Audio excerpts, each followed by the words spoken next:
Hello friends, welcome back to our channel Andaman baby. और আমরা চলে আসছি আজকে আন্দামানের সবচেয়ে বড় ব্রিজের উপরে। এই ব্রিজটি রয়েছে কদমতলায়, নর্থার্ন মিডল আন্দামান জেলার একটি অঞ্চল কদমতলা।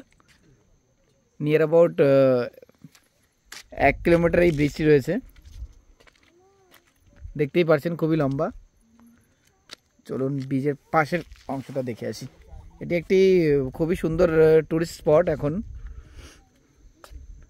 সন্ধ্যা হয়ে গেছে, দেখতেই পাচ্ছেন। আর পাশে রয়েছে সুন্দর ম্যানগ্রোভ ফরেস্ট, দুই পাশে খাড়ি অঞ্চল।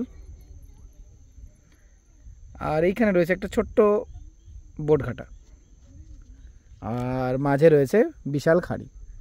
এই খাড়ির উপরেই তৈরি হয়েছে ব্রিজটি, দেখতে খুবই সুন্দর। আমরা আগেও এসেছি এখানে, আর যাবার ঘুরতে আসছিলাম কদমতলা, তো ভাবলাম চলো ব্রিজটা দেখে আসি। তো আস্তে আস্তে একটু সন্ধ্যা হয়ে গেছে, তাই ভিডিও ক্লিয়ারিটিটাও একটু অসুবিধা হচ্ছে নিশ্চয়ই। চলুন ডিপটা দেখা যায়। ডিপ দেখার জন্য আমাদের কিছু একটা ফেলতে হবে নিচে। আর এখানে মাছ ধরা হয় খুবই। এই পেয়ে গেছি আমি একটা ছোট্ট পাথরের টুকরো, এই দেখেন।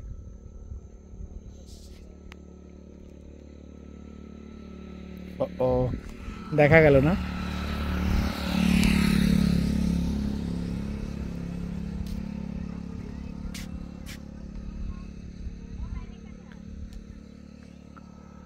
ব্রিজটি খুবই সুন্দর, রিসেন্টলি ওপেন করা হয়েছে।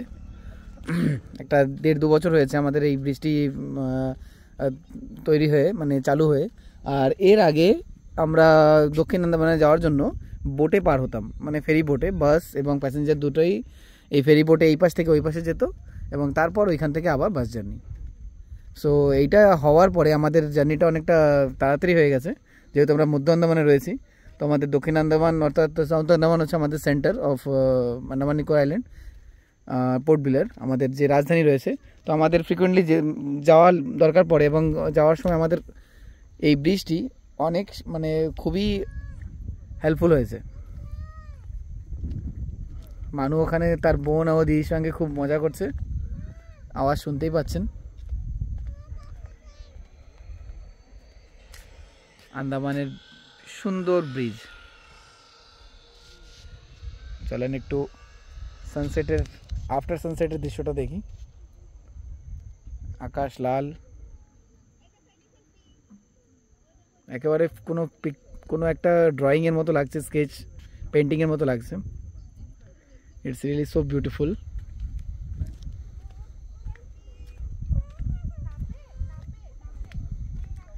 সো এই ব্লগটি আমরা এখানেই শেষ করছি, ছোট্ট ব্লগটি দেখার জন্য ধন্যবাদ। আর নিশ্চয়ই কমেন্টে জানাবেন আপনাদের কোনো কোয়ারি বা কোনো ফিডব্যাক থাকলে। Bye bye, thank you for watching, keep watching Andaman baby.